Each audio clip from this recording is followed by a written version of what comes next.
To unpack the real issues affecting the Tasman nations, this is Trans-Tasman Talk. Jointly produced by the Unshackled.net and rightminds.nz. Now here's Tim Willems in Australia and Dewey DeBoer in New Zealand. Hello everyone and welcome to another episode of Trans-Tasman Talk. The date is Tuesday the 27th of October 2019. It is 7 p.m. here in Melbourne. And it is 9 p.m. here in Auckland. We are live on the Unshackled's YouTube channel. You can comment in the live chat and also send through super chats if you want me to read out your comment live on the air. And you can also watch on the Right Minds YouTube channel, and I'll be monitoring the chat there, as always. We don't have super chats enabled yet, but we are working on that. Please do subscribe to the channel and ring the notification bell, and you'll get notified, and you'll also help us get those super chats. Now, you and I, the Unshackled.net and rightminds.nz, we're part of the alternative media. So, of course, we're left out of the commentary about the legacy media as they battle to survive. Yes, and the legacy media in New Zealand is most definitely struggling. MediaWorks has recently announced that their TV, free-to-air TV, TV3, is going up for sale. They posted a $5.5 million loss last year. They've also cancelled some of their shows, including the Guy Williams show, which has featured on Trans-Tasman Talks before, when he interviewed a gang member with tattoos on his cheeks. They've also cancelled some of their political commentary shows like 7 Days and New Zealand's Married at First Sight. And with the entire network up for grabs, if they don't sell by December, before Christmas, then the project could go as well, and we could see the end of TV3 and people like, great commentary from Patrick Gower. Yes, well, TV3, its news division is called News Hub, and Patrick Gower, who I call the Alex Mann of New Zealand, our Australian audience will know who I'm talking about. Your New Zealand people won't, but it's a worthy comparison. And of course, he was one of the presenters on the current affairs program, or they'd probably like to call it public affairs, because it matters. And I remember one of your articles is because it matters to News Hub, or we call it Fake News Hub. Yes, and that's what they named their new show that's now no longer going to be there, because it matters. And yes, but News Hub is staying, just so people know. News Hub is basically the website, online news, and yeah, they're most definitely keeping that, and I believe they have some radio elements that they're hanging on to as well. We had the Turnbull government in the last parliament change the cross-media ownership laws because they're redundant now, given that there's online and there's not just TV, print and radio. And so that saw Channel 9 and the Fairfax newspapers merge, and they're also taking over Macquarie Media, which includes 2GB, the home of Alan Jones. So, well, Sky News Australia, they dug up something not 100% polite Jacinda Ardern said about Alan Jones 7 years ago. That's right. Jacinda's old tweets have been sifted through, and in some kind of bombshell report, the Sky News reported that she had called Alan Jones a git, and said that nobody, or not very many people liked him, or he was intensely disliked. That's I believe what I'm going for there. And that was supposed to shatter Jacinda's pristine image, although I think you and I both agree that that's reaching a little bit far, and calling somebody a git is probably about as polite as it gets in the media world. Yes, how dare she? I mean, you and I are not fans of Jacinda, obviously, but that's given what's on Twitter most of the time, the abuse and all that sort of stuff, especially at Alan Jones himself, given that, well, somebody decided to paint a mural of him with a BDSM ball gag in his mouth, which is pretty vile. Jacinda Ardern calling him a git and questioning his popularity in the Australian public, I think. Yeah, exactly. And it was 2012 as well, when she was in. I can't remember exactly when she entered Parliament. I believe it was the previous election or the one before then. But so the idea that somehow this tarnishes her image, I think that's a very far-fetched idea that Sky News is going for. And I think a few people will run with it, but more as a joke, and it's not really a serious kind of scandal in this day and age. Oh, I saw that Winston Peters was asked, how can you stand by her, given that she used this appalling language? Yeah, and I haven't seen his response. I saw the headline there as well, but I'm guessing his response would have been something far worse than Jacinda calling anybody a git. Well, he said something like, oh, it's not the Jacinda Ardern that I know. She's always been very collegial. And then he was asked, oh, should she apologize? Yeah, that's and I always hate it when they do that. And yeah, I mean, sure, they the left would try and call out anybody on the right, but I think we have the moral high ground here, and there's no need to go and run around for apologies. But it is a little bit humorous to see. In a very, very small sense, the left eat their own here, or take a tiny little bite, because this is not entirely consistent with her image. And Winston Peters on that subject as well, he completely ripped into MediaWorks, into TV3 as well. He said good riddance when he was asked about them. He spent several days trashing them and staying in the media cycle. And there has been the possibility has been raised that the government will basically bail them out. So we have NZ On Air funding that they can get, and there are several media outlets that get that, including TV3. But basically, they could get more taxpayer money to prop them up. And obviously, they're already getting a lot of taxpayer money as it is, and he has still toyed with that. But I think it's very unlikely that we're going to see any kind of government bailout here. What we've seen in Australia over the past decade is both Labor and Liberal governments have consistently slashed the licensing fees for television and radio, just to basically so they can keep up or reduce their expenses. And we saw Channel 7 recently, one of the other major broadcast media networks. They axed a whole bunch of their news coverage, including their Sunday night news magazine program.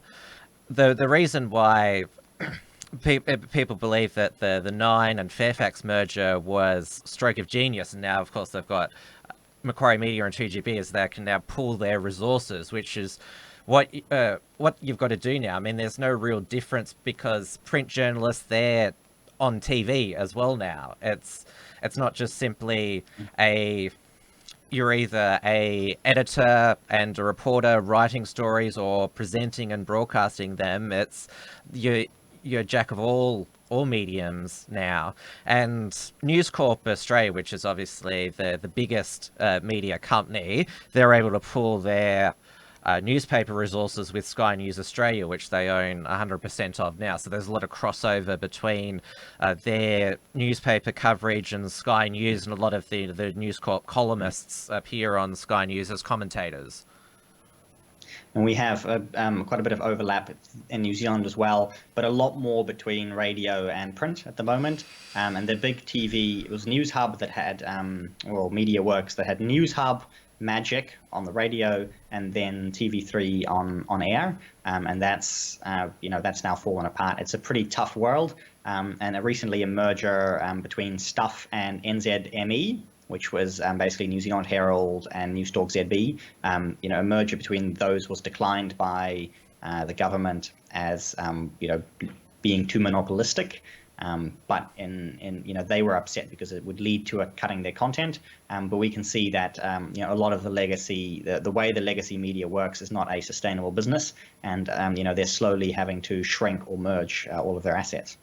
Of course, the BS narrative is this means there's less scrutiny on government, less media diversity, which means they completely exclude, well, not just us, but all the independent news websites that have popped up over the years. Obviously, the big one that you've had in New Zealand was Whale Oil Beef Hooked, which has been replaced, I keep forgetting its name. With the BFD. Yes, and there's also a left-wing... The BFD.co.nz. Yep. And there's also a left-wing one. Outlet, the spin-off, I think, is probably the biggest left-wing one, yeah. And we've had plenty of alt media online for a number of years, both on the left and the right. There's the Pickering Post, there's Michael Smith News. There on their right wing, on the left, there's Independent Australia. There's the New Matilda.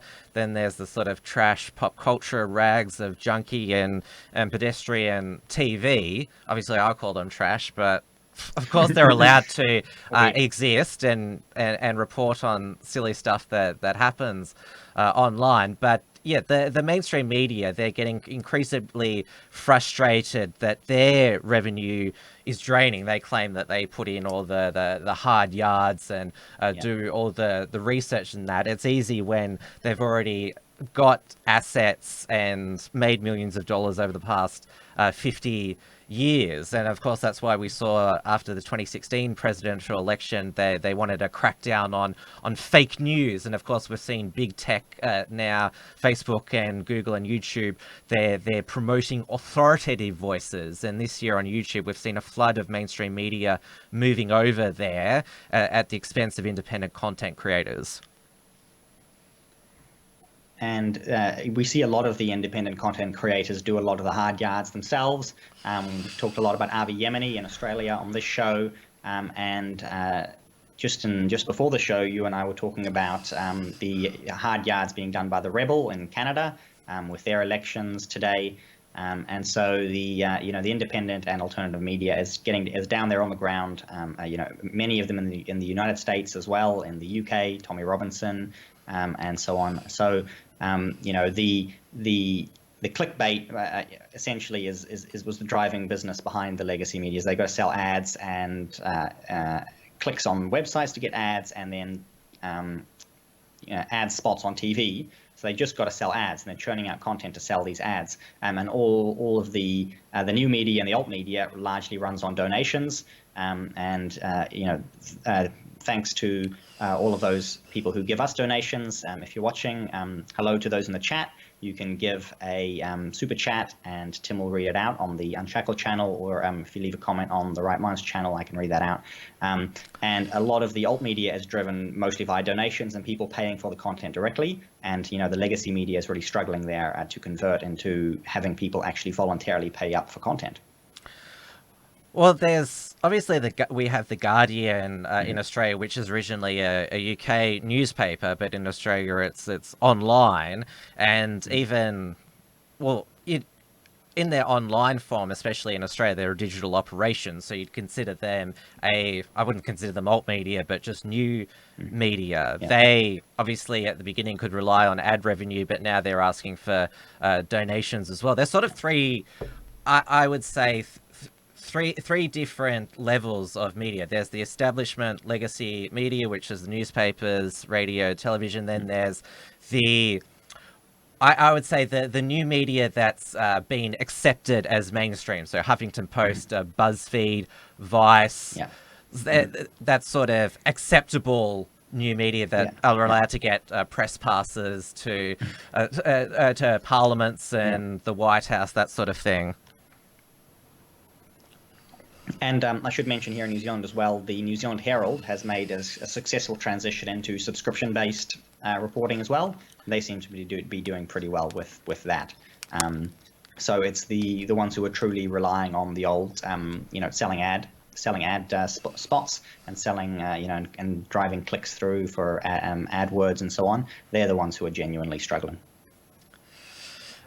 Now, of course, they'd like us to go away, us in the alt media, because we ruin their.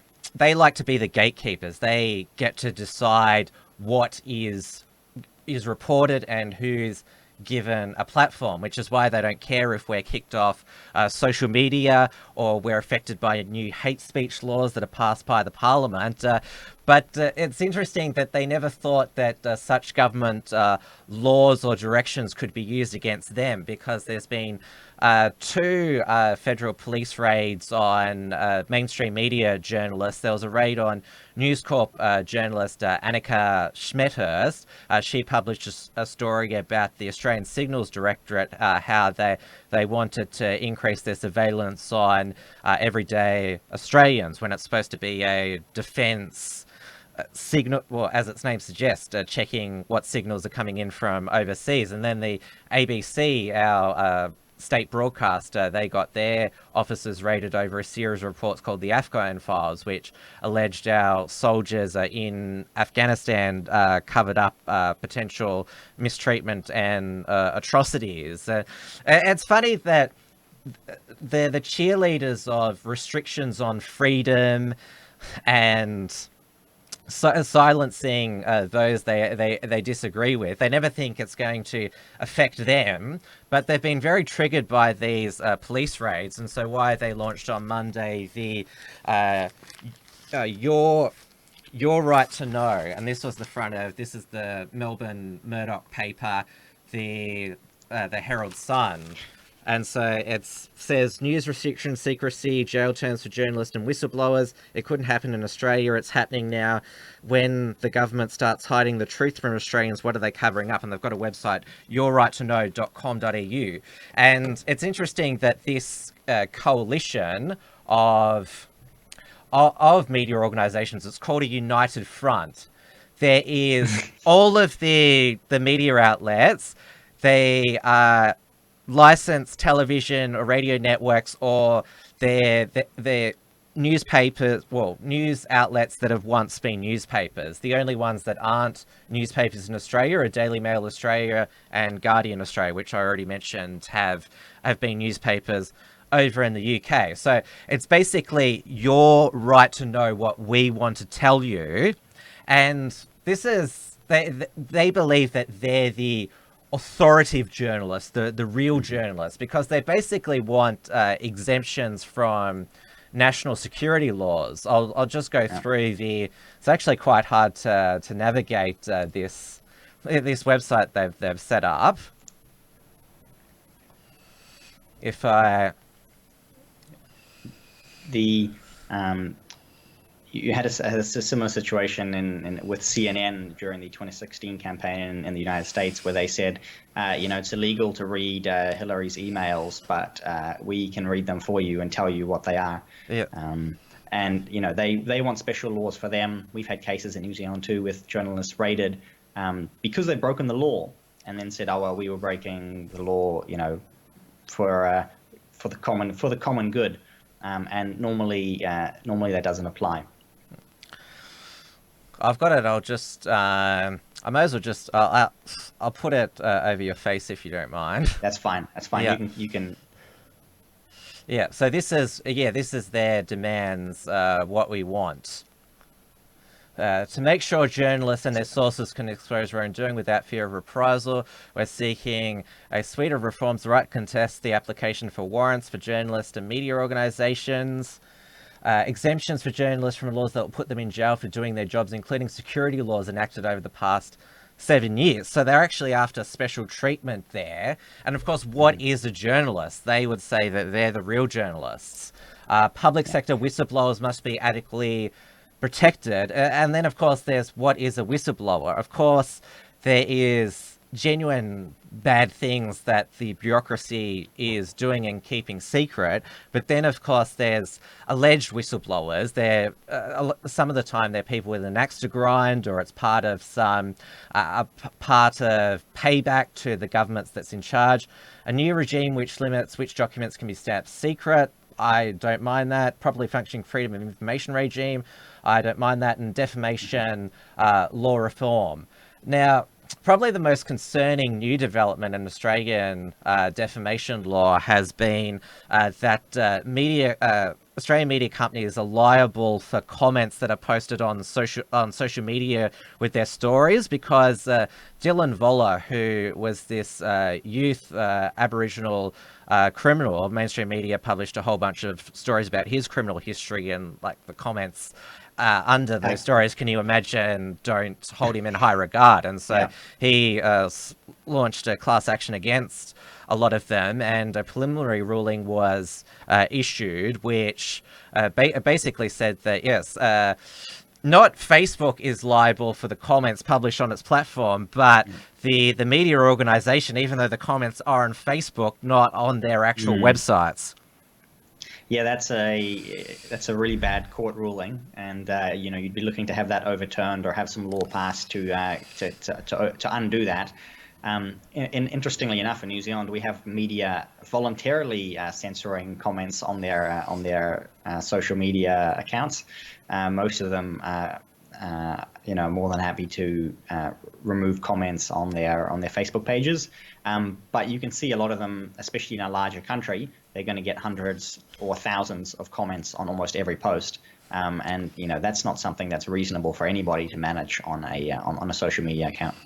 I remember Andrew Bolt, you'd know who he is in New Zealand, Australia's most prominent conservative commentator. He started his online blog way before Facebook started, and so people commented directly on his blog. The way before Facebook and groups were the forums. You remember those online forums? You're old enough to remember, I assume. Just barely. Yes.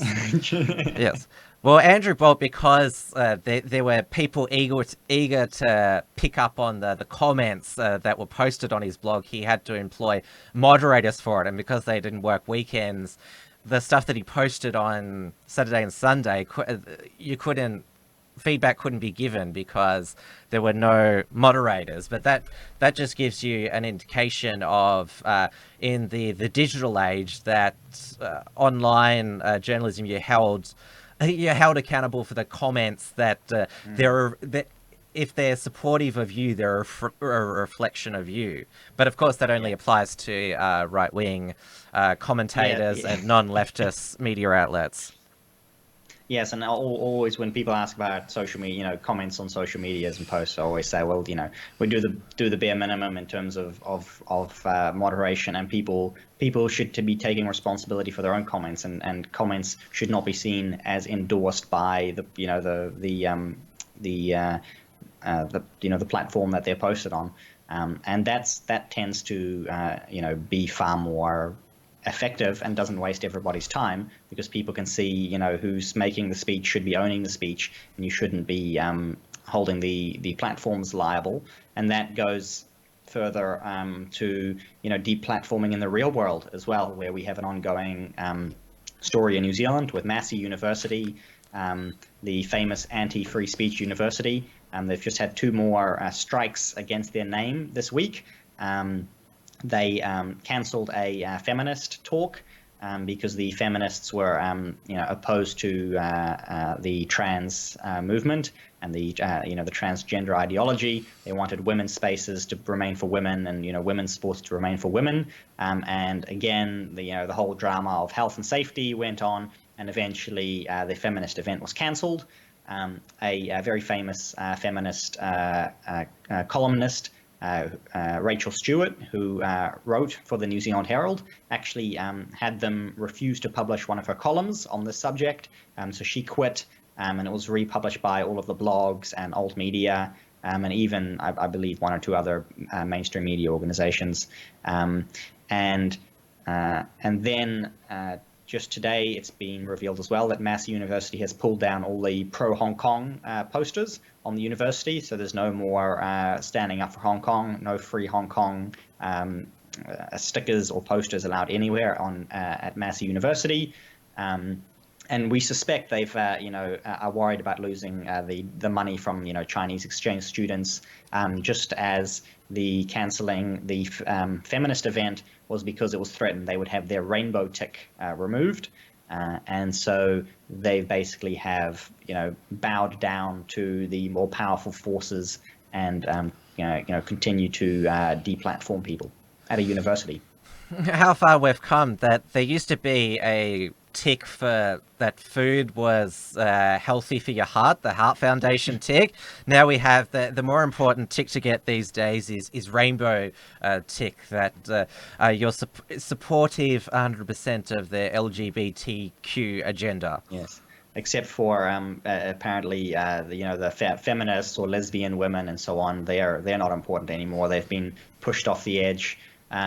Right after the gay men got pushed off the edge, a couple of months ago, they kind of moved on. Like, if you're not on board with the latest letter they've stuck on the end of it, then the front letter slowly get chopped off one at a time. Well, the TERFs in Australia, they've been completely blasted into oblivion. All the major feminists, for example, Clementine Ford and Van Badham, they support transgender women. They believe trans women are women, and they also support legal sex work, that it's a woman's right to consensually engage in sex work. So they've well and truly sort of won the third wave feminists and the LGBT section of that movement.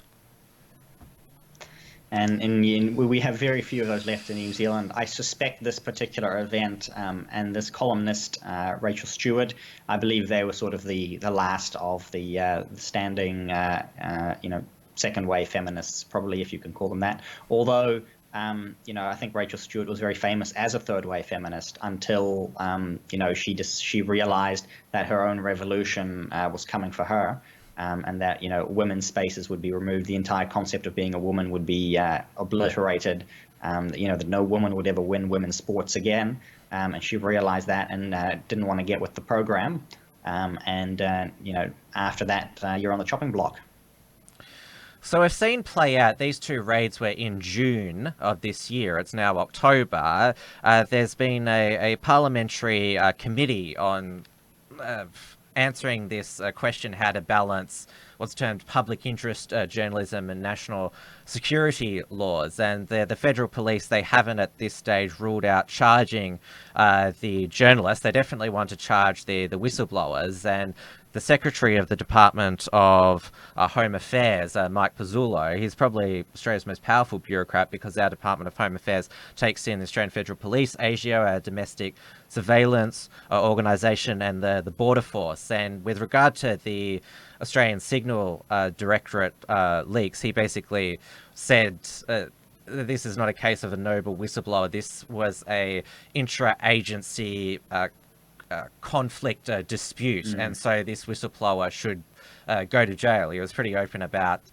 saying that, which goes what I get to what I was saying before, that not all whistleblowers are noble. There is certainly one noble whistleblower, and this is, I'll just get the story up here. The Australian Taxation Office, they were directly taking money out of people's personal bank accounts and they weren't informing them. You could just open your bank account and just notice that the government had just seized your money. So Richard Boyle, he worked for the Australian Taxation Office. He blew the whistle on this because the public had no knowledge of it. It was something that they just decided to do, and now he's facing 161 years in jail. That is a genuine public interest whistleblower. Yes. I think that it basically is up to the public to judge who's a real whistleblower or who's just, like, for example, Trump, the deep state,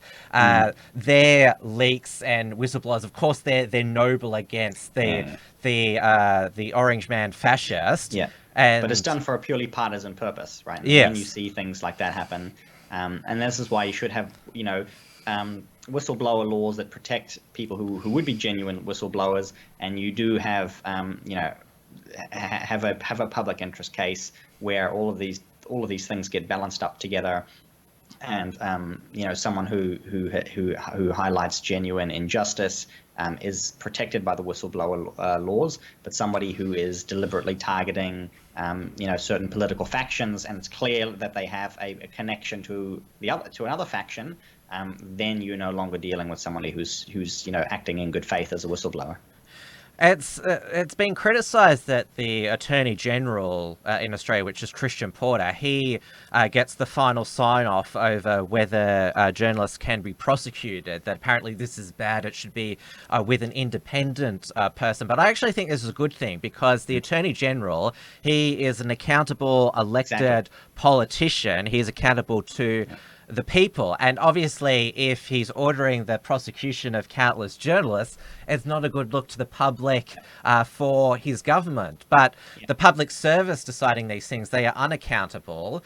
I would say this independence from government is actually bad, because they are a law unto themselves. I mean, Peter Dutton, he issued a directorate for the Australian Federal Police not to prosecute journalists, and obviously that sort of hasn't really been followed as to this stage. And so I think it's great that an accountable politician has the final sign off. And this is what I talk about, the public deciding what is public interest journalism. Like, for example, if like this ATO whistleblower, there should be pressure on the Attorney General to basically, well, he shouldn't just get to decide if journalists are prosecuted, but whistleblowers are. If there's enough public outrage that, this whistleblower, he's basically, the ATO was trying to get away with this secret stealing operation of people's money without their knowledge. He blew the whistle on that.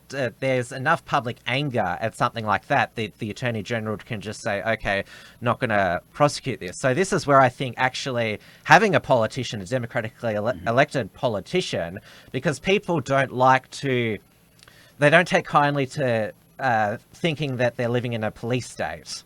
Exactly.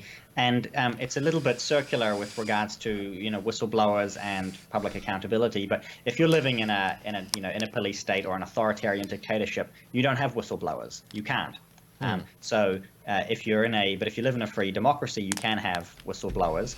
And it is best to have these important decisions be made by somebody who is completely accountable to the voters, because you can say, oh well, there's a risk that they'll become corrupt and they'll prosecute in a partisan fashion. Well, at that point, you're no longer living in a free country anyway, and the voters would absolutely reject that, whether they're left or right. People would see right through that, and they would reject that. You'd have a couple of people may be prosecuted, but that could be corrected very, very quickly in a democracy. Within 3 to 5 years, you'd have that issue resolved and balance would be restored. And so, you should be able to trust the system in terms of how whistleblowers are handled. And like you've said, you absolutely should have somebody who is elected and accountable making these decisions, because once you start handing these things off to a bureaucrat, well then you're end up in the never-ending nightmare of a deep state, or you do what our current government is trying to do a lot of, is everything gets offloaded onto a working group or a commissioner and so on, and then the government themselves is never actually responsible for any of the outcomes. If you wanted to be more cynical, you would say that these media organizations, they're throwing their weight around in terms of they also have power over the politicians. Yeah. Because there is this thing called the political media complex, which is playing out in the United States at the moment, where the deep state is feeding CNN, New York Times, all of these leaks where President Trump doesn't get to have any private conversations, which, like, obviously we want a government to be as transparent as possible, but does every conversation a national leader have to be disclosed to the public? I mean, no, of course not. And I can say that we have a left-wing government right now, and I don't like the Prime Minister, but her conversations with other world leaders should absolutely not be public. Right? That's a disaster. It doesn't matter who's running the country. You can't run the country if all of your conversations are public. So the perfect example in Australia of this political media complex is the Midwinter Ball, which is in the Great Hall of Australia's Parliament House with the politicians and the media. It's called the Rent Seekers Balls because it's basically journalists are wanting to get be on good terms with the politicians so they can get leaks and other scoops and stories. That's what it is, and. We've seen, for example, the mainstream media be a protection racket for a lot of personal scandals. For example, you remember our former Deputy Prime Minister Barnaby Joyce. He had an affair with his media advisor and got her pregnant. Do you remember that? I don't actually remember that story at all. No. Yes. Well, the media knew about that in about August of 2017, and it was actually reported by one of the left-wing alt media websites, The Independent Australia, that he'd had an affair with his media advisor. His wife had kicked him out of the home and was pregnant with her child. But the mainstream media did not report this at all, and he actually faced a by-election because he was found to be a dual New Zealand citizen. The Section 44 crisis. And the media did not report this during the New England by-election. And so he got a swing to him. It was only because one mainstream media journalist, Sharry Markson, decided to break this protection racket and report the story on the front of the Daily Telegraph, which is a News Corp Sydney paper, and got a photograph of Vicky Campion, his media advisor, heavily pregnant. And it's well known that for years that politicians, they cover up these personal scandals. Because apparently it's none of our business, their personal lives. But say if you'd want to know if a politician is printing out election leaflets with the wife and children, that's not really true, a reflection of who they are. And so that's an example of how the politicians and the media class have been in cahoots to deny the public the opportunity to make the judgment about Barnaby Joyce's personal life for themselves. And as you've repeated more details, the case has come back to me because I did remember this case, but I didn't know that it had actually been buried for that long. I thought it had, it had come out when it was reported. That's all we ever heard of it. But yeah, the media complex, sometimes referred to as the media party as well, like they are a political entity. And we've seen that in our local elections here recently, where they pick a couple of candidates they put forward, and they're the one, they report on those parties. In the recent polls we talked about last week, the New Conservative Party complained as well because they were completely left out of the polls. Like, they were not mentioned by either polling company, even though by one of them, they were polling at 1% and at 0.5% and another one. But they didn't get a mention, and so the media gets to try and pick who they want to cover and who they want as the winners and who they want as their politicians. And so there's a very close relationship that goes on there. And with the Canadian election today, of course, there was the case of Justin Trudeau's scandals that was not being covered by the mainstream media there at all. That was something they've completely buried, which I think really worked in Trudeau's favor. Only really the alt media picking that up. And similar in a very small scale with regards to Jacinda in New Zealand. Not a big scandal, but her comrade video. We have a video of her talking about all of her comrades at a international socialist youth meeting, where she says comrade 15 times in 8 minutes. And that video has never been aired by the media in New Zealand, even though you'd think people would want to know that you've got a very happy international socialist running to be prime minister. Or in Canada's case, the blackface wearing mammy singer.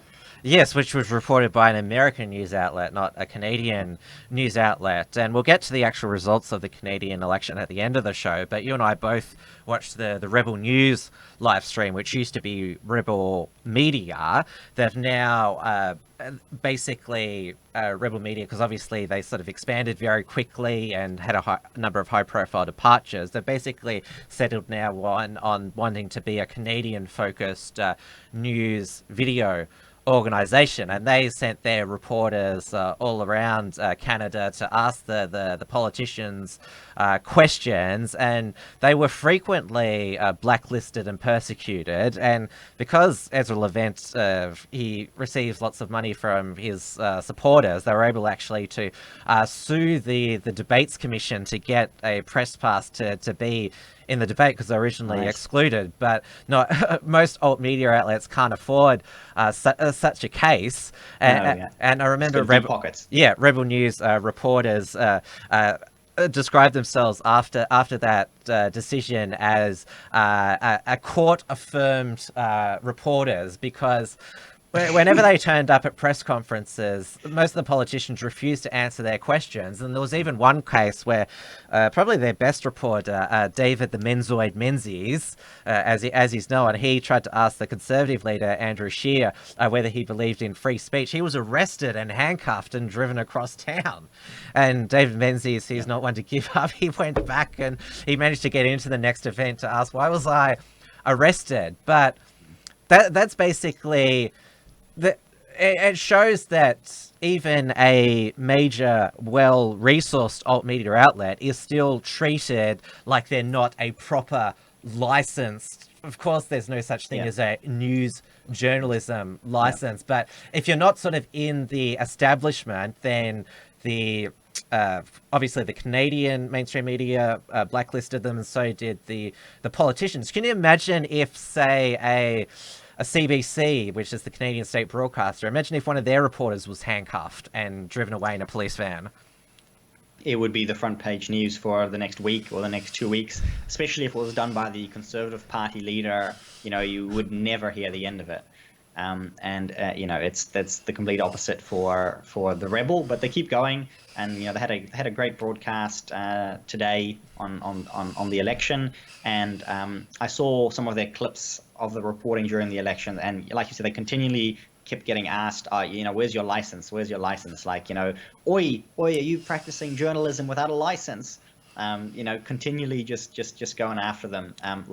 No, you don't need a license to practice journalism. Any citizen is more than free to be a journalist and should be encouraged to be one.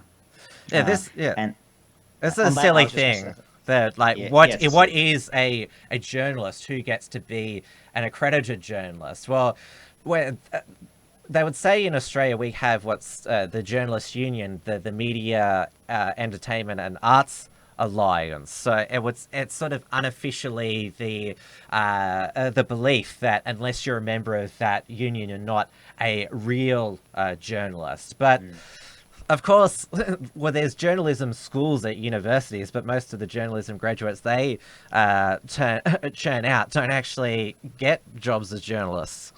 No, it's a good burger flipping degree.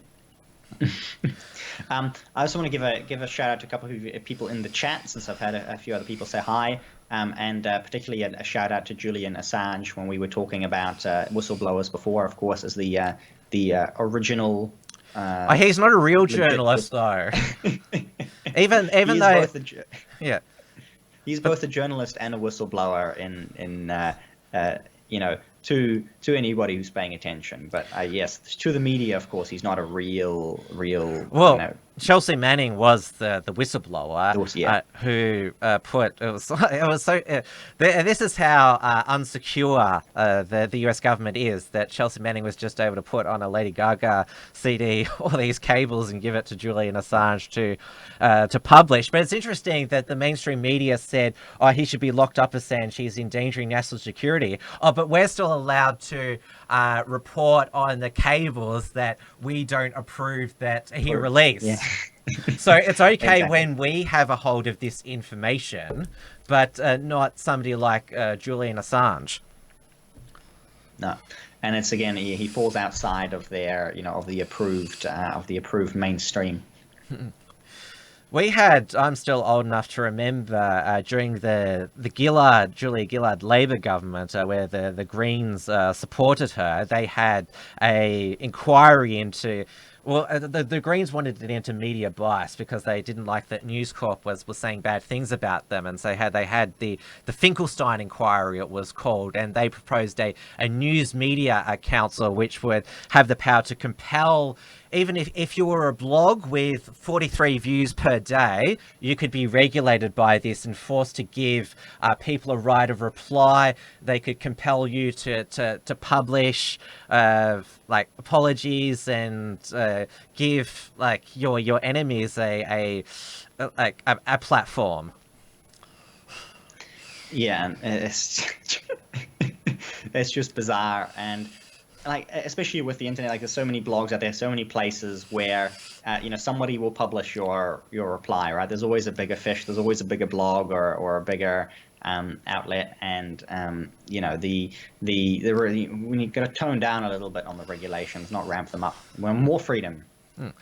It was just last week that the mainstream media repeated the calls from Muslim politicians in our parliament, Ed Husic and Leave, that ASIO, our domestic surveillance organisation, needed more funding to crack down on the far right. And this is what I get. They want special protection. They want exemptions for journalists from national security laws, how a journalist is going to be defined, but they're more than happy for our parliaments to pass hate speech laws against ordinary citizens, for them to be under surveillance if they have what are considered extreme views. And so they haven't and they're now talking about all the national security laws that they named 82 that have been passed since 2002. So you're basically admitting, the mainstream media, you've dropped the ball for 17 years with regard to all the national security laws that were passed since September 11. You're only catching up now. Yeah, that's right. And we've got a new national security bill before our parliament at the moment. Not sure if you've got a similar one in similar issue in Australia, but we have a new called anti-terrorism bill. That's of course the way it goes, like Patriot Act or something. You got to give it a nice name, and it was expected to sail through smoothly, but it's actually been opposed now both by the Greens and by the National Party. And for some strange reason, the Green Party in New Zealand is now suddenly concerned that this anti-terrorism bill gives international groups the rights to determine who would be a terrorist in New Zealand. So if a New Zealander goes overseas and they're designated a terrorist somewhere overseas and they come back to New Zealand, they could then be arrested by the police based on this definition from another country. And the Greens suddenly say, oh no, that undermines our sovereignty. Even though they've been supporting just about every other piece of legislation that undermines our sovereignty to this date. And then the National Party, on the other hand, is opposed to this bill because it doesn't go far enough. So they want to have more anti-terrorism powers given to the police based on what they do overseas. And it's obviously targeted at ISIS at the moment. I'm using returning ISIS fighters, but it's going to be applied to everybody else 5 minutes later. This is what I was getting to before, that the media and also the left, they only care about press freedom and free speech if it affects them. Like, for example, the environmental activists, they're now worried about free speech because there's they're proposing new laws to stop them supergluing themselves to the road. We're getting nothing like the freedom to glue yourself to the road. But that's noble civil disobedience, didn't you know? I didn't know that. Yeah, but of course, what is noble civil disobedience? That's another question. Yeah, exactly. And since somebody in the chat pointed out, like Chelsea Manning wanted to point out, Chelsea Manning is actually a man. That, for instance, would be hate speech, and it's time for you to go to prison. But and you wouldn't be able to glue yourself to the road from the left. In that case, they'd drag you off. But yeah, if when it comes to their actions, and usually far more disruptive than simply using words, then suddenly they get their knickers in a twist. I think that's our bitch about the mainstream media and their awfulness and double standards. We've consumed 3/4 of the show, but there's been actual other developments affecting real people in both our nations. Now, I see that there's a lot of people in the live chat on the Unshackled channel. Thank you for all their comments. I recognise all the regulars. Remember, if you have a question or want to make a comment, you can send through a super chat directly on YouTube, because this is the main Unshackled channel, which is monetized, so you don't have to go through Entropy or anything like that. And please do like the videos as well, and share them around on social media. It's great to get a bigger audience, and I see we're getting more viewers every time and more comments every time as well. It's really good to see. Now, on my Wilmsfront program on Friday night, I had Ron Pike, who is a water consultant and third-generation irrigation farmer, because we're in the midst of the worst drought that we've ever seen. But the real scandal is that this is a self-inflicted drought, is because we have what's called the Murray-Darling Basin, which is a river system which cuts across 4 states, New South Wales, Queensland, Victoria and South Australia. In 2007, the Federal Water Act was passed, which then created the Murray-Darling Basin Authority. It was set up during when Malcolm Turnbull was Water Minister. Basically, the consensus was that farmers were being greedy, using too much water, and we needed to return it to the environment. And so we have what's called environmental flows, basically flushing this water out to sea, never to be seen again. And they've taken away water rights from the farmers, and so you basically have a socialist communist rationing system of water now, which of course has made the price skyrocket. And so the water's there, but the farmers cannot afford it or are being denied access to it, which is why it's a self-inflicted drought. And it's another reason why Australia keeps shooting itself in the foot, as it did with manufacturing, energy policy, and now water. And it's such a pity if you have got the water sitting around. Here in New Zealand, we have a lot of water, and I've never heard of us having any issues, having access to it or releasing it during droughts, which do happen every now and then. But yeah, it is sad to see, especially in this modern age, in a developed country. It's very rare that you're going to have a drought that's not self-inflicted. I believe the issues they've had in California as well, similar problem where they've put very little effort into upgrading their water systems over the years, and then you've got more and more people coming in and using more water and so on, and then complaining about a drought when you haven't invested in the infrastructure, or in the case of Australia now, where you've deliberately put it out of people's reach. You talked about in previous episode that Jacinda Ardern doesn't want to do anything too drastic about climate change because it will kill New Zealand's agricultural sector, which is the biggest export. And it sounds that both National and Labor in New Zealand actually, I wouldn't say respect the farmers, but know that they have to do the right thing by them.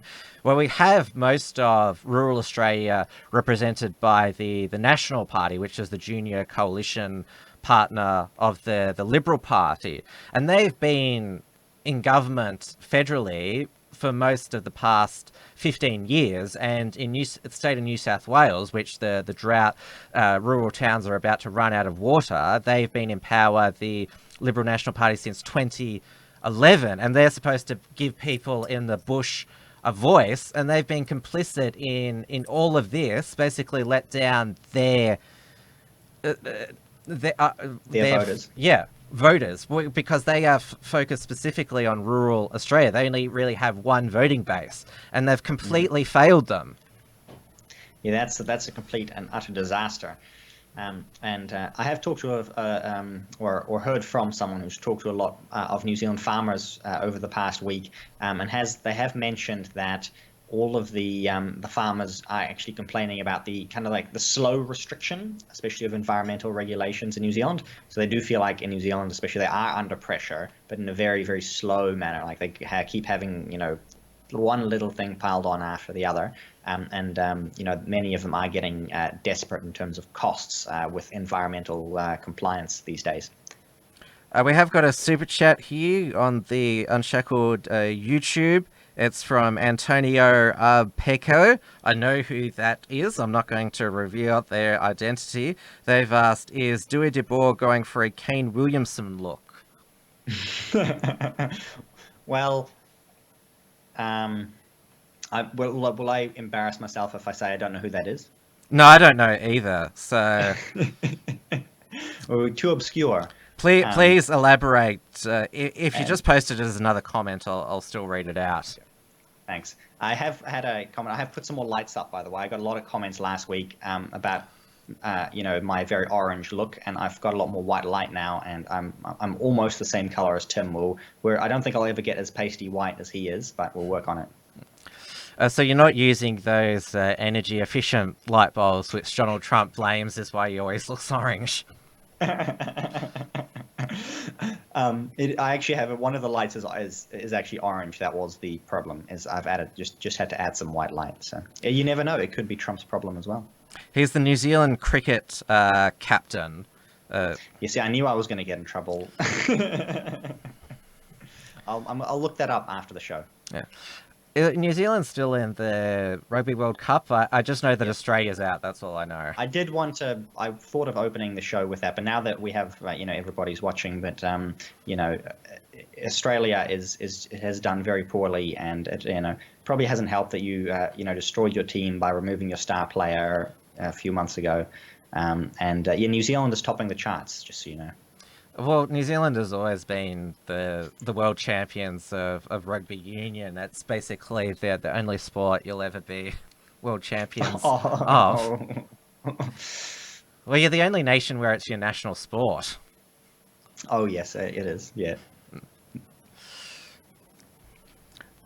Now, I'll move on to, because last week in our Australian Parliament, well, there wasn't much that was being debated policy or legislative wise, but it's constantly under speculation that we could be heading towards a recession, and there's been talk of that the economy needs to be stimulated, and because the Reserve Bank of Australia, which sets monetary policy, is independent, again, I hate independent, it should mean unaccountable, because the Reserve Bank governors, they get appointed and can just make whatever monetary policy they like. They have reduced interest rates now to 0.75%, the lowest they've ever been, and they've now actually talked about maybe to save the economy, in their view, they'll need more quantitative easing, which is code for printing more money, which is robbing us through inflation, and also even going to negative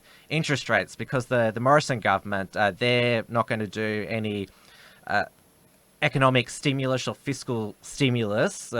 They want to achieve the surplus that they've projected for the next financial year, which is 7.1 billion, which obviously, as a person who believes that government debt does burden us all, I think is a good idea. But this is, again, the return of Keynes, that the economy is demand driven, that all of a sudden, if people demand more things, it's suddenly going to get more produce out of the ground, more minerals out of the ground. It doesn't work like that. Yeah. No, it doesn't. And we're seeing a similar trend in New Zealand as well, where even the negative interest rates is a word that started to appear, because we've dropped 75 base points this year. Check the exact number here. Yes, and so we've gone from nearly 2%, so 1.75 down to 1% as the interest rates. There is talk of another 0.25 point cut next month in November at the next review, which is done by the Reserve Bank as well. Their monetary policy statement, which is due out in about a month, and that'll bring us in line with Australia and on the trend down very quickly. The interest rates are not dropping as quickly, though, so the banks are absorbing a nice bit of this margin for themselves. Yeah, and I want to reinforce the point that you made about the Reserve Bank being, independent and therefore not accountable. It's actually a point that Michael Riddell, who's my favorite local economist here, has been making as well. A lot of these monetary policy decisions are made by somebody who isn't accountable, and maybe they should in fact be made by someone who is accountable to the public. Also, I forgot to mention during our press freedom debate that in this campaign, there's nothing about there being too many suppression orders issued by courts. Like, for example, George Pell was found guilty of child sexual abuse in December 2018. That was suppressed in Australia, but was reported all around the world, and so, of course, was all over global social media. So what was the point of the suppression order? It was because at the time there was going to be a second trial on a separate charge, but that was eventually dropped, and so the Australian media could report it. But that just showed the lunacy of suppression orders, in that people talk all throughout the internet, and having these suppression orders is basically redundant. And we also saw suppression orders used to basically delay the revelation for a number of years of, in the state of Victoria, a gangland lawyer, Nicola Gobbo. She was representing a lot of, Melbourne had a gangland war, representing a lot of the most prominent figures. She was actually a secret police informant, which goes against how our legal system is supposed to be, that you're entitled to a defense that sticks up for you. And of course, she was secretly ratting on her own clients. Now, the Herald Sun, because they decided to take up this story and they've got millions of dollars, this was where their vast resources were being used for a good thing. They fought for years to get the for it to be able to be reported on, this story. They eventually were able to publish that this was happening, but her name was suppressed. She was just called Lawyer X, but now it's been revealed that she's Nicola Gobbo, and there's now going to be a Royal Commission in Victoria about how this perversion of justice could happen. But of course, judges can give out suppression orders once they're appointed. They're not accountable to anybody. And of course, we've seen with, for example, Brexit in the UK, they can just make up laws and basically restrict the democratically elected leader. And we have seen in New Zealand as well, a lot of suppression orders used by the courts, handing down pathetic sentences. In fact, there was just one that came up. I've had a couple. I won't bring it up now. But the judge will release people on bail or release criminals. They'll be okay, and off they go and commit another crime. And the judges themselves, they're never accountable for any of the the crimes that are committed by criminals that they let off easy, or by people they give name suppression to. And a big thing in the family courts as well is the family courts are criticised for being very biased against men, and then the lives that they destroy. These judges can never be held accountable for the decisions that they make. We saw also recently John Jarratt, who's one of Australia's most well-known actors. Have you seen the Wolf Creek movies? No. Oh, you don't? Oh, it's probably Australia's most well-known horror movie. It's about this outback guy, Mick Taylor, who goes around murdering foreign tourists. Oh, that's the kind of public image you're after in Australia, aren't you? Yes. But he was accused of rape from 40 years ago. It went to trial. He was found not guilty, but his accuser, she still got to have her name suppressed, even though obviously he'd been found not guilty, which means that her allegation was proved to be false. So he's had his professional reputation damaged, but she still gets to have no scrutiny. Mm-hmm. Yeah, and that's, there's a possibility in that case where there wasn't enough evidence, and then maybe, but that's not a case. That's not still not a good case for name suppression. The only case really where name suppression should be used is if the victims, in the case where the victims would be harmed by the name of the perpetrator being known. Basically, that's really the only good case for name suppression.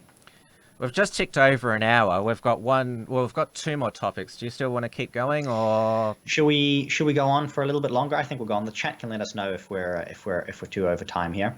I'm happy to go through the last few items. not feeling too sleepy? No, it's all fine. I'm all well recovered from last week, so okay, we got 5 or 10 more minutes. We're currently debating in Australia, or the media's debating if ISIS brides and their children should be allowed back into Australia. And Labor's shadow Home Affairs Minister is Christina Keneally. I'm not sure if you know who she is. No. She was born in the United States. She grew up in the state of Ohio, but she came to Australia and became a member of the New South Wales Parliament, and soon became appointed Premier when she won a ballot of Labor MPs. She was supported by the two state Labor power brokers at the time, Eddie Obeid and Joe Tripodi. And Eddie Obeid is now in jail, and there's been a book written about him that says he's the most corrupt politician that ever existed in Australia. And she's tried to distance herself from her association with him. She said when she became Premier, "I'm nobody's puppet, I'm nobody's girl," but of course, who got the numbers for her. So she got voted out at the 2011 New South Wales state election in a landslide. Then she became CEO of Basketball Australia for a few years, then left. Then she became Sky News host. Then she left to contest the Benelog by-election, which was another dual citizen constitutional by-election. She was the Labor candidate. It was a reasonably safe Liberal seat. She, of course, wanted to win. She managed to get a 5% swing, but the margin was 10%, so she still lost. But then she got to fill the casual vacancy when Sam Dastyari, do you remember him, Shanghai Sam? I do remember Shanghai Sam. The one who had to Labor senator had to resign after his relationships with one Chinese businessman who's now been banned from Australia was revealed. So she got that casual vacancy. And then after Labor lost the election, she became the deputy Labor Senate leader, because she was first allowed on the Labor front bench because Ed Husic gave up his front bench seat for a woman, And then that's a very Labor Party thing to do here. And then the deputy Labor Senate leader, Don Farrell, gave up his position for her. And so she had two men give up their positions for her so she could be deputy Labor Senate leader, and she was given shadow Home Affairs. And she's tried to, because Peter Dutton and the immigration ministers before him, Scott Morrison, have now stopped the boats. She's tried to say, "Oh, look at all these asylum seekers coming by plane. What are you going to do about that?"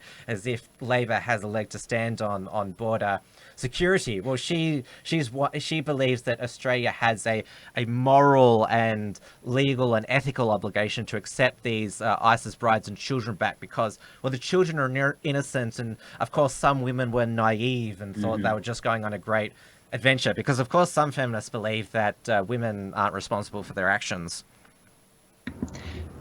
No, and I think you can broaden that a little bit further and to say that a very popular left-wing position seems to be that nobody is responsible for their actions.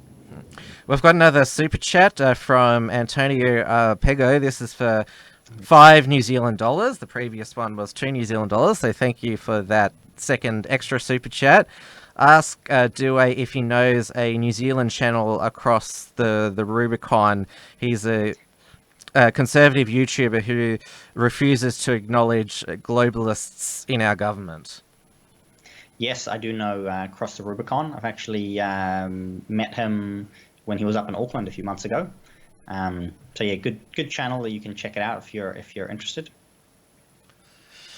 Now, going back to, so Christina Keneally, she's basically still going on with the bleeding heart, let the oppressed foreigners Yes. even though they're terrorist supporters. Peter Dutton said we're going to strip them of their citizenship. They're not going to be allowed back. And there was a poll in the Australian today that said 60% of Australians don't want these ISIS brides or children back. But Christina Keneally, Labor's learnt nothing of that this sympathy with non-Australians isn't winning them votes from Australians. No, and they the Labor in New Zealand has been far more clever in that regard. In that they've said, oh well, if they make it back to New Zealand, then we'll let them in because we have to. And the terrorism, the anti-terrorism bill that I mentioned previously is designed to make it easier to arrest them when they get back. Even though you'd think that would be very easy to do because you could just charge them with treason, but that's that the left isn't really into the whole treason thing, so that's why it makes it difficult for them, I suppose. And Christina Keneally, she also made a speech under parliamentary privilege where she attacked the CPAC Australia conference and wanted Raheem Kassim banned from entering Australia. Was that her? I did hear about a Labor senator who wanted Raheem banned. I didn't know. Okay, that makes sense. Yes, because mainly his biggest crime was making a tasteless joke about the Scottish First Minister Nicola Sturgeon, which he apologised for. I mean, the tweet was a bit meaner than what Jacinta said about Alan Jones. I can imagine. I know I followed Raheem Kassam for a long time, and I can imagine that. And if he apologised for it, it must have been bad, right? Now, we'll finish off by commenting on the Canadian election result, which, well, they're an Anglo-Spear nation. They are in North America, so what happens there should be of note to us because it could happen to our nations. Justin Trudeau, despite the corruption scandals, his attacks on freedom, and also his hypocrisy on social justice virtue signalling, which his love of blackface, he still won re-election. He didn't get a majority, which he had previously, but he'll either be able to form a coalition government with the even further left New Democrat Party or the Bloc Quebecians, which is the French Provincial Nationalist Party. Yes, and it's I would just say a terrible day for the Conservative Party and Andrew Scheer, especially because this was the most winnable election that you could be given, basically. And they ran such a soft campaign. They attacked the Rebel News. They tried to be friends with the media who hated them. And he focused a lot of his efforts on on Quebec, I believe, which actually they lost. They gained 3 seats there, I believe, and that's kind of a good parallel into New Zealand coming up to our election next year, because I feel like we have a similar leader in the National Party. Simon Bridges is got that similar style to Andrew Scheer, and Jacinda Ardern is most definitely not damaged in the same way that Justin Trudeau has been. She's not mired with actual corruption scandals, and I don't believe we're going to have any videos or pictures of Jacinda in blackface anytime soon either. And so, running such a weak campaign is what cost the Conservatives the election in Canada, and I think it's a similar thing that's going to cost Simon Bridges the election here in New Zealand, because they're not willing to run an actual campaign. They're not willing to stand up with some actual different ideas. They just we're the slightly lighter version of what the left is offering, and that didn't sell in Canada, and I don't think it's going to sell in New Zealand. There's a lot of commentary that Justin Mania that swept Canada and most of the woke West from 2015 has well and truly washed off, along with the blackface. But he's still going to be Canada's Prime Minister for another 4 years unless a coalition government collapses. And you talked about how Jacinta Ardern, the Stardust has gone off, but she can still get re-elected. That's right. She's still polling higher than she polled on election day. 2 years ago. And Trudeau, like he could probably form a minority government. Whether they'll do an actual deal with the New Democrats or the Quebec nationalists remains to be seen. But he likely will be able to govern in some way as with a minority government. That doesn't spell much success for him in 4 years. He is on the way out, but they could have run a proper campaign to get rid of him now, instead of saying, oh well, we'll give it another 4 years. And so we may see a similar thing with Jacinda if the stardust continues to wane. She may return in a slightly weakened position. She may return in a slightly stronger position. It's difficult to tell at this point because we're still a year away from the election. But she's got some options for a coalition, as she's got at the moment, with New Zealand First and the Greens, and one way or the other, she'll be able to look at that. And just like Justin Trudeau in Canada, he can look at the over at the New Democrats and at the Bloc Québécois, and the Conservatives over there don't really have any friends either. It's been talked about that this result, it shows that Canada is fractured because the Conservatives actually, they got the highest primary vote, but because all their vote was concentrated in Alberta and the other Midwestern Canadian provinces, it means that it was all wasted. They didn't win the seats that they needed to. And of course, the Bloc Quebecians, they're only focused on Quebec, which is French Canada, and so they pretty much made a clean sweep of all of all those seats there. And so you're basically seeing that Canada, it's becoming the culture in all of the different provinces is becoming more defined, and there's talk now that Quebec there might be a new secessionist movement, which this is one of the things that actually irritated me watching the Canadian election, is that they've always got to do their speeches in both English and French. And of course, actually, most of the time, bilingual nations do not work. For example, Belgium, they've had gridlocked government there for many years between the French and Dutch-speaking parts of the country. Yes, and I've noticed that too in the and I believe the Rebel was really talking about that.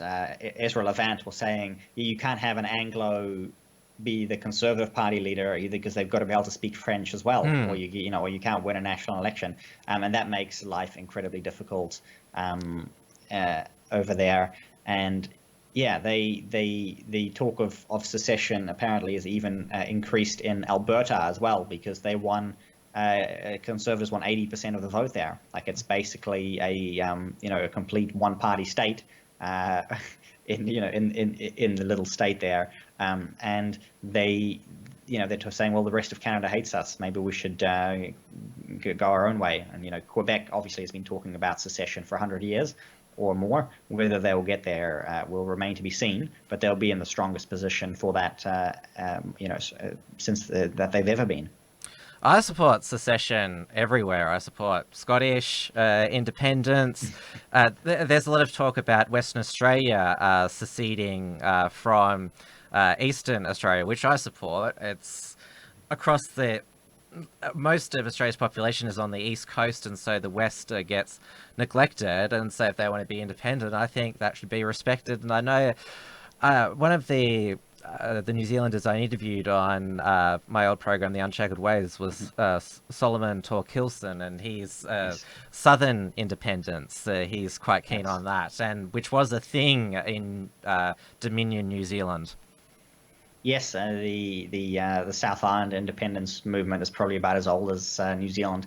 Whether it will get anywhere in New Zealand will remain to be seen. But I'm always a big fan of more devolved and decentralized powers, and having a system of states and more of a federal system with less power concentrated at the top is absolutely something I'm always more in favor of. But I don't really see it happening in New Zealand. On the whole, you'll see New Zealand favours sort of a strong national government. Has always been the main theme in New Zealand. I did a poll on my Facebook page today because obviously Trudeau's victory, it reminds you of how Jacinda Ardern could skate through next year, but it reminded me of the Victorian 2018 state election where Daniel Andrews, he'd had a scandal plagued 4 years, yet he won a landslide re-election, and that was also due to a mediocre state opposition. So I did a poll, which re-election is more perplexing, Daniel Andrews or Justin Trudeau? And of course, the poll was perplexing for my audience because they're like, why can't we choose both? I sort of like to do those sort of, which is the worst? That's the sort of polls I like to do. The polls that upset everyone and make it difficult to choose are the good ones, and I think people can tell you it's a difficult choice there for you guys. But yeah, I think we may end up in a similar situation. I can't predict the election a year out, but if we do end up in a position where Jacinda is re-elected for another 3 years, people will probably be head scratching in the same way. But I try and be as clear as I can in this show that, hey, look, if you're not going to run a real opposition, then you can't win an election. They usually like to say that the election is a government's election to lose. But if there's no opposition to seize the day, then the government is going to struggle to lose the election. And of course, if the mainstream media, like the current government, like they did in Canada, then... And they will in New Zealand, yes. Yes, then it makes it even easier as well. That's, again, the public's right to know what we decide to publish. That's basically it. Yeah, it is. Very good. It's probably an excellent place to end since we've gone well over time now. It's been one good. more super chat from Clarkey. A few bucks for your NZ Australia dialogue and your tolerance of the chat. I love the chat. It's half the fun. That was for 5 New Zealand dollars. So clearly these are New Zealand people who are sending through the super chats. That's good to know. I'm providing you with a good audience, Tim. And if the New Zealand people over on the Unshackled chat, if you go and subscribe to the Right Minds NZ YouTube channel, you can help us get up to accepting our own super chats soon. And you also have a donation page on the rightminds.nz website. That's right. Just go to rightminds.nz/donate, and all of the details are there if you'd like to support us directly. And Tim has got a donation page as well. Yes, the unshackled.net/donate, and of course our membership program, the unshackled.net/membership, and we've finally got our Subscribestar account approved, which is subscribestar.com/theunshackled. That's the free speech version of Patreon, because when they were deplatformed by PayPal Subscribestar, they just got a different payment processor. So they've been pretty solid. They haven't cucked or given up. Excellent. And thank you to the New Zealand channel for sticking around. I see more than half our audience stuck around to the end, so that's excellent for the extra 20 minutes.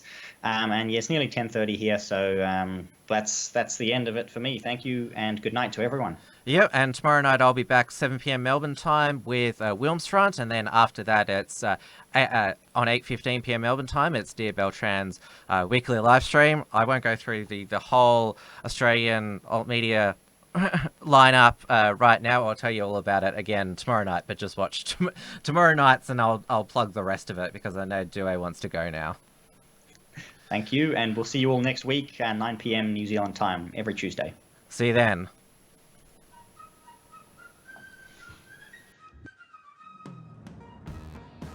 Thanks for tuning in to this week's edition of Trans-Tasman Talk. To keep up with the latest real news and analysis from the Tasman nations, visit theunshackled.net and rightminds.nz.